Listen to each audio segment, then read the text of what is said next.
station. You're watching ABC 6 News. Welcome back. A well-needed donation is given to a Greenville shelter that provides assistance to those in need.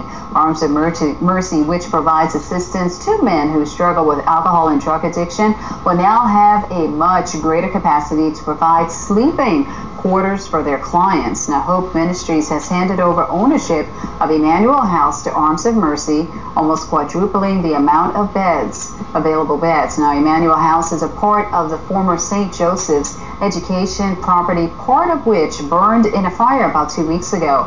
Arms of Mercy Executive Director Major Hogue says he is hoping that the organization will one day be able to help women too.